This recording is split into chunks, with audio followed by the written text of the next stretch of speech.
खा लो लोग बढ़िया से खा लो। का करबा हमार किस्मत सरवा फूटल बाटे। बुझाता अब जिंदगी भर बकरिए चरावे के पड़ी। पढ़ाई लिखाई तो बहुते कहनी बहुते रुपया पैसा खर्चा भई लेकिन कामयाब ना भई। अब भाई गरीब आदमी पढ़ाई लिखाई के केहू तरह खर्चा उठावल मुश्किल बा। अब नौकरी खातिर 5 लाख 7 लाख मांग होता तो कहाँ ले 5 लाख 7 लाख बाबू माई दिहन हो। 2 कट्ठा 3 कट्ठा जमीन बा अगर वो बेच दिहन आ नौकरी लागी कि ना लागी कौन भरोसा बा। आजकल दलालन पर भरोसा बा। 5 लाख 10 लाख रुपया ले लिहसन आ रिजेक्ट मार दिहसन आ पैसा ना दिहसन तो गोड़वा तक जाई हथवा तक जाई। चल 1 से 2 भला 2 से 4 भला 4 से 8 यही तरह जनसंख्या बढ़त रही आ बढ़त बढ़त 20-40 गो बकरी हो जिहसन। घूम घूम चराइब। बाक बेटा वही जब बैठल बानी तबले दुआरी पर अरे महाराज कहीं का भौजी। हां तू कब के आइल हो? कबेले तो चिल्लात नहीं दुआरी पर। चिल्लात रहलहू और ना तका जनते बड़ू हम अपना काम में व्यस्त रहनी न यही से सुन ना पड़ी। कह कोनो काम से आइलू पतनी रो ये भी क के बकरी चरावतनी ना। का करबू ए भौजी हमार कर में फुटल बा। नसीब के हम खाली आदमी बानी। बीए क लेनी लेकिन अब का करी हो नौकरी त लागत नहीं खे। बहुते फार्म में अप्लाई कोई नहीं सब कुछ में पास हो गई लेकिन माले देव में पास ना होनी यही से नौकरी रिजेक्ट हो गई। हम इहे कहत रही बतावा गांव टोला में उतना कोई पढ़ाई नहीं खे कोई जितना पढ़ले लिखले बा न इहो तो नहीं खे कि लंबाई चौड़ाई कम बा रे उतने मोट झोट लंबा बानी रहुआ के तो नौकरी लग जाए के चाहिए सरकारी हो पुलिस उलिस में चाहे और कुछ में। तू का जनबू जेकरा लगे घोचा है माल रही न नौकरी बिगल बाटे जानलू। हम केतनो पढ़ल लिखल तेज बानी सब इम्तिहान में पास हो जाए जब माल ना देम न तो नौकरी लागे वाला नहीं खे। जमाना घूसे पर चलता। आजकल पंडित जी लोग घूस लेके आ मंदिर में भगवान से दर्शन करवावत न जा। आजकल के देखो अगर सावन में चल जातू न बैजनाथ धाम हाँ कहे सके हाँ डायरेक्ट बाबा से दर्शन कीजिए 500 रुपया दीजिए। अब बताओ बाप रे बाप नहीं खे विश्वास न तो चलो एक बार तारे कम दिखा दे। नहीं दादा हमारा बस के बात नहीं। अब बताओ जब भगवान से दर्शन करे खातिर घूस लागता तो नौकरी पावे खातिर कितना घूस लागी। लगते बाजी का करब हर काम में घूस बा। बिना घूस के कोनो काम नहीं खे। सरवा आधार कार्ड बनवावे जात तो लिखत रह सकी फ्री सेवा और जब जात रहू तो पर दे 150 रुपया दो। अब होता ना पैसा रुपया लागल रहुआ पढ़ाई लिखाई में कुल नुकसाने न गल जी। अब नौकरी नहीं खेलागत तो का करबू नौकरी ना लगी तो है नौकरी बा न। अब बकरिए वाला नौकरी हम कर बीए के बकरी चराव तब गाना जब गौले रहे न भैया 1 नंबर के बात गौले रहे सही गौले बा जमाना के हिसाब से कि तब का कहला 1 दर्जन बकरी खरीद ले अब उहे चराई बे महाराज 1 दर्जन काहे के खरीदे के बाद साल भर के अंदर है 2 गो 22 जनते बड़ कोनो 3 गो दी कोनो 4 गो दी। गाय टोला में चर्चित हो गइल बनी रहू कि उतना पढ़ाई क के अब बकरी चरावत हवे का करी तारे के चराई नहीं हमर मरद हमरा के चरावे खातिर नहीं तो हम तोहरो के चराई तो गांव घर वाला लाठी लेके लखे दिली हसन। बताई नौकरी के चक्कर में रहुआ बुढ़ाई हो गई अब तो कमे आशा बाकी रहुआ शादियो बियाह होई आ ज्यादा मर्दे कहीं का तू बाड़ू न तोहरे के देख के आदमी ना जीली हम तक बटवा का कहता ना अबे हमर सुनिया त एगो में 2 गो कर दी तो तारे कैसे लागत कि हमर बियाह ना होई। केतना सरवा तिल कहरु आइलो सन हम खुदे रिजेक्ट कर देतनी कि नौकरी लाग जाए नौकरी लाग जाए तो अहे हम कमे आशा बाटे मान ली कि नौकरी हो गइल मेहररू हो गइल उमर 55 जाए तो भौजाई नहीं खिसना गई नहीं भौजाई इनको मर्द नहीं खस कि भौजाई का कहला कि देवर पर यहाँ सा आई दादा मर्दा रहते हुए देवरे से सब कुछ होता। हम ऐसन तैसन में का ना है चुपचाप रहो अबे काम लगी तो देवर बाबू आओ तनी चौक पर गैस लेके आवता जाके भाड़ा के लेके आई हो वो घर देवरे न काम आई गली में जात रहते बाबा हो चौक पर जात रहो तनी लो ना सब्जी ले ले हमारो तब गांव काम आई न देवर अब गांव घर के बानी तो तन आदमी को हर जगह मर्दे काम आई नहीं तू जगह है से काम आई कि 2-4 को तब हमारा बकरिए बड़ी से लिया कर दुआरिया का बांध दे हम अपन काम ना करो हम अपन बकरी न चराब कि तहार बकरी चराब हमरा के आलू गोलू या लल्लू पंजू समझतलू का ना हां चरवा बन है समझतलू हम दूसरा के जी हजूरी नहीं ना कर जात अपन ही बिजनेस तू नहीं खुजे न बकरी पालन के बारे में जान जेबू ना तो सरकारी नौकरी फेल हो जाई। मौसी का लइका बा MBA कइले रहल नौकरी ओकर लाग गई जाय द जल्दी कर जेकर नसीब ठीक ठाक बा ओकर नौकरी लागी। आ घूस ओसना लागल है कहू पैसा ए चुप रहा ना मर्दे, लोग कही कि हम घूस देके नौकरी पाले बनी, ऐसे कि वहू जैसे रिटायर हो जाए के पड़ी। अरे काजी रउआ ऐसन बात बतियाओ तनी कहे के नहीं। अच्छा ये बताबो, हां जेवना साहब के घूस देबू ओकरा मुंह पर कह देबू कि हम तो के घूस देले बनी तब तू नौकरी देले बड़ो, कह सकलू? नहीं अब काहे के कहे जाई तब उहे बात बाजल लू। ठीक बा बढ़िया धंधा खोल देले बनी। अरे देखी नौकरी चकरी सरकारी से बढ़िया बाकी इहे नौकरी ठीक बा। टेंशन मत लो, 3.5 लाख रुपया पास होई बिजनेस करे खातिर, बकरी पालन करे खातिर। तभी वो काम करब उहे पैसा लगा दे सरकारी नौकरिया में और नौकरियो लग चुपचाप रह, देखावे के ना परी मर्दे कहीं का तू पगला गेल बलू का साफा हो। इहे ना करब, मुर्गी पालन करब, बत्तख पालन करब, मछली पालन करब, बकरी पालन करब। देखिए झूठ गाना बा नहीं खस निकल ले कि हई देखा हो बीए के बकरी चरावता। देखो अब बकरी पालन खोलनी, मुर्गी पालन खोलब, पता ना कौन कौन पालन खोलब। अरे दिमाग बा ना ऐसन बनवाइम ना कि ऊपर मुर्गी रही हसन, नीचे मछली रही हसन, चारो ना डाले के पड़ी। मुर्गी के चारा में मछलियों के काम चल जाई। देखो मुर्गी दाना जब मुर्गी खई हसन, जब टट्टी करी हसन तो नीचे गिरी हसन, उ टट्टी मछली खई हसन, ओकरा बाद तो जनते बड़ घस घस बढ़ जे हसन। ऐसन रहो कहत नहीं ना कि मुर्गो मछली खाए के हिम्मत ना करी। कहत रहनी है नहीं तनी चलनी खातिर दिन चलनी है चलनी। हां आटा चले ए महाराज हमारा कौन चलनी के जरूरत बा हो, टूट गइल बा चलनी जी हमार। अक्सर हमारे हम ना जानते नहीं आजकल चलाना चलनी के जरूरत बा। चला आवो चल भगवानो न एकदम डाह के रखले बड़न, जहाँ बुनी पड़तन तहाँ खूब पड़तन, इतना बुनी पड़तन कि बाढ़ हे देता, मैं घर दुआर बहाए लगता, आ कहीं कहीं न धान सारा वही तरह पड़ती बा। हाय रे प्रभु के लीला, का भगवान दूगो अखिया कके तकतड़ का, एगो बंद कके एगो चालू कके, जाना तो पटा गेल का मर दी। पर हम सोच ले बनी जतने परब उतने देर ले छाता लेके जरा हम हिलम ना। का हो भैया बुनी नहीं खा परत? का करबो बुनी पड़ता तो पड़ता तो ठीक ना करता। कितना दिन के बाद ऐसा मौसम भइल बा। चुप रह मर्दे, तू सोचत कि गांव हम लोग के बहा जाब का? ना मर्दे, हाँ देखो तोरा हमार धान सारा पानी बिना मरता, आ तू कहत रह कि बुनिए मत पड़ो, कैसे काम चली बतावा? खेती बाड़ी हो जाई? दो तोरा घर ले फोन आवे लागल कि का करत रे ओनी यहाँ बुनी पड़ता यार। अरे मदे हटावा ना, घरे वाला तो ये हाल बा। अब बाहर रहता तो कब बार फोन करती जा, बोलती भरोसे किया वो ना 12 से थोड़े ढेर आदत ना धरावल जाला, ठीक ना? ये बा जमाना। पहले आदमी फोन से बतिया खातिर सोचत रहन, लाइन लगावत रहन, अब 5 रुपया दे के बतियावत रहन। आजकल तो हगत रहत लेटरिंगों में तो हालो झाड़ा फिरत तनी, पेशाब कर गेलो तो हाँ पेशाब करतनी। तब केने चल रहा? यहाँ तक सूते समय तक फोन आवता। का करब, फोने के जमाने बा, फोने से घर लड़का होता सा। हाँ फोने से लड़का के शादी ब्याह सेट हो जाता, फोन पर लड़को हो जाता। कितना आगे पहुँच गई दुनिया। तब हाँ बोलो तब का कइले बा? नया बहाली नया बहाली इहे बा न, वैकेंसी आवत नहीं खे। देखो हो बहुते फार्म भरनी जा, माल रिजेक्ट हो जाता, सब कुछ में तो पासे हो जाते जा, लेकिन माल देवे में पास नहीं होत भैया तो कहाँ से नौकरी लागी? देखो ई सरकार के नियम बा, समझ लो, जेकरा कहाँ पैसा रही उहे पैसा वाला बन सकेला। सरकार के नियम नहीं खे, जे ऊंचा पद पर बना वो काहे लाल बाटे, तनख्वाह बा 50-60 हजार, लेकिन संपत्ति बा अरबों की, कहाँ से आवत तू बताओ तो? मैं लूटल खसोटल है जनता के।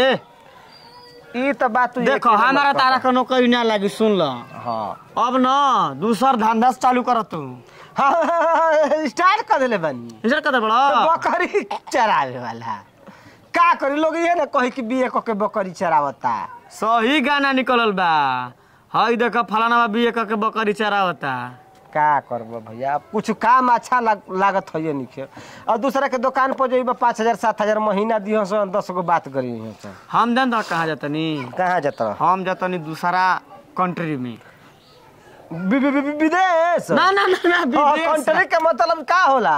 अपन देश छोड़ के दूसरा देश में? ना ना घबरा गेलो, दूसरा राज्य में। अच्छा, कह के हम दूसरा स्टेट में जाते। हाँ दूसरा स्टेट में। चलो तो उजा ठीक है। 1000 रुपया मजदूरी एक दिन के बाद। अच्छा 30 दिन काम करम तो 30,000। होई। अरे मान के चलो 4 दिन छुट्टियों मारम तो 26 दिन करम ना। हाँ तो 26,000। बहुत बहुत है ना। बहुत भले मेहरारू के मुंह देखे के ना मिली। आ जाए मर्दे साल भर के बाद आइम न तो बड़ा शौक तो सिंगार कखवाई रहबो वो कखवाई रही। ठीक कहत रह। उल्टा सीधा बोलेला तो ठीक ना लागेला। ना देखो हम उल्टा सीधा बोलतनी ए मर्दे कहीं का। देखो 2 रुपया कम कमा लेकिन घर ही में रहना तो वो अच्छा बा। काहे से कि परला हरला मरला जियला में सब कुछ से दर्शन होई गांव में। अगर बाहर जीवो तो पता चलल कि इने 38 सजा गेल जाके रमरेखा घाट काटा चरित्रवन फुका गेली आ तू अबे वो जे बाड़। सुन ना एगो बात कही का हम तो कहत है ना कि कतना बढ़िया सुनहरा मौसम बनल बा। लिया एक पैक मार के सो जाइए। सही के लिया ना। क्या करबो पकड़बई जेल में डलबई। बे मर्द जेल में तो यही तरह सर्वा दारू बंदी बाटे। हां दारू बंद से नहीं खे मतलब मिलता। मिलता हम ना लिया तो पैसा दो ना खाली दा लियाओ तनी 2 गो जनला मार के सोच हो जाए कि बढ़िया मौसम बा। हाँ ना ना ठीक है। फिर के पैबा तो 2 को कचारों को पी जीबो। ए मर्द फ्री के कौन मर जाता कि एक दिन 500 रुपया पावत तो कहता कि 2 गो लेके आबे। एगो लेके बता काम ना चली। 100 महीना पर एक दिन पिया दहल। तू को दिन पियोले हो बहुत सही सही बोली है। चल इतना दिन हो गइल अब तक ले ससुरा एको पैक ना पियोले होई। आ चल एक दिन पी ली हमार। एक दिन का एगो तहार रही एगो हमार।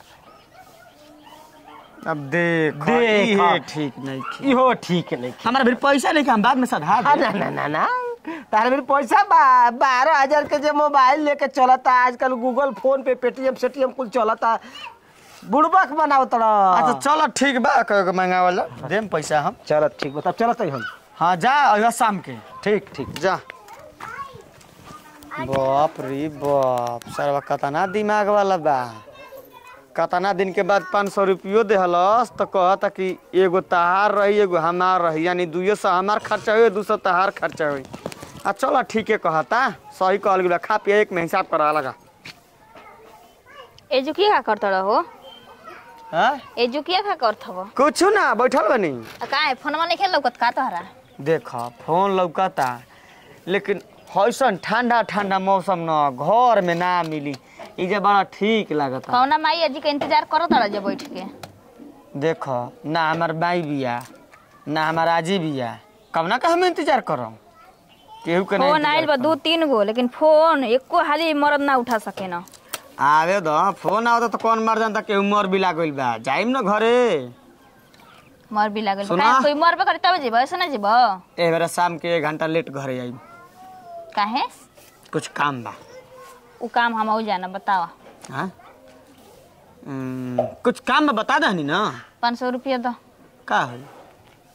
अरे का होई हो रे खबर तोरा देते रही कुछ कामे होई हमरा। देखा हमरा कहां पैसा नहीं खे तू तो जानते बाड़ू।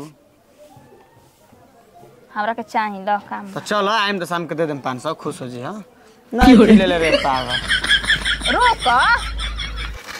अरे दो न ते अब चार गाड़ी सुना दे समझत नहीं दूसरा खाता। का पैसा मारम न देख चलो एकर पैसा ह दूसरा का पैसा अरे तो देख के दूसरा दो पैसा बजबी देख तो न ते हत न ये जो किया बे नतिए तो गलवा एक कर दे बस सबके बुटरा जी तो हरी जतिए चुप रह दूसरा का पैसा बात मान ना देखियो देखला में का भइल बा दे दे ये पैसा नहीं को देखले ना देखा देखा गांधी जी के हट ऊपर नाम थोड़ी लिखल बा के दूसरे के पैसा दो लिपस्टिक हम खत्म हो कहां से गइल ओकर पैसा देम हाथ फेर ले ले हई काम बा मोबाइल रिचार्ज कराए का बा लिपस्टिक खत्म बा बे तर बागा मारम छाता वाला दू छाता ना सोजिया जी चल 2-4 गो आदमी बिटोरत तनी।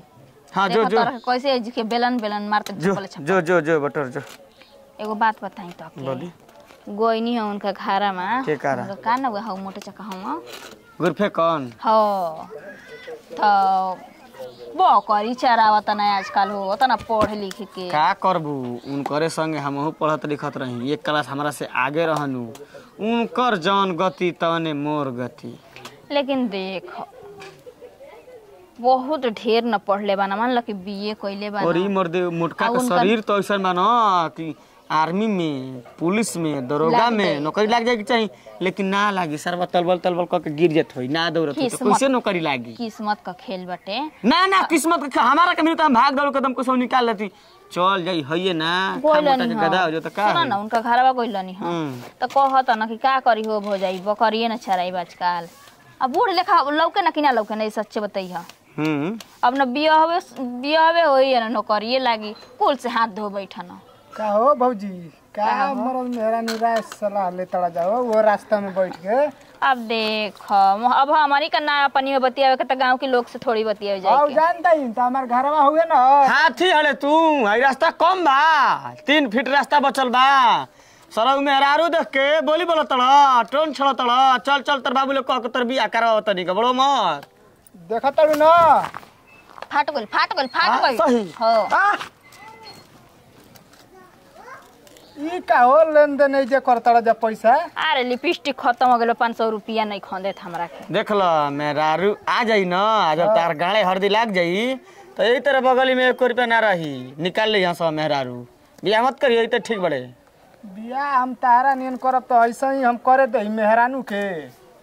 जा जा ठीक बा, ना कर देबो ना। ये मेहरारू इनका से का डराई, मेहरारू से डराई हां। हां हो अब देरवा के रखले बारू तो कहबे करबू इनकरा सामानवा, छोड़ा हमारा से का काम बा, हम चलने अपन। इहो ना बेचारा खूब फौके ना पैसा दो हो दूसरा के त काहेला बियाह कइला जब 500 रुपया में चिन्हत रहत, बताओ ना तनी हमरा। अरे दूसरा के पैसा है ना तो दे देती दा ना। का लिखल बा पर, लिखल बा कि दूसरा के हो। बात माना, हमर दूसरा के पैसा है तो बात मानो ना। जब औकात ना रहे ओकर खर्चा संभाले के तो झूठ मूठ के ना बियाह कर लिहला। देखो एगो तो खीस वाला बस है कि फोन कइनी है 3 हला, एक वाले फोन नहीं खा उठैले। हटा दे पैसा बा। तू ही तेज भइल बड़ा। का हो हां भैया मर्दे बैठले बड़ा ना ले लो हैं तो पैसा दो 500 रुपया दो।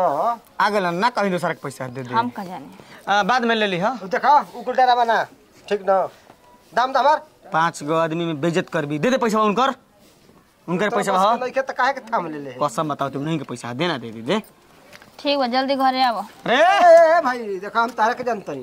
हां तो मांगो तो तब घरिया रे ले चबड़िया देबो बहिने तबे ले पैसा दे, मार दे पैसा दे।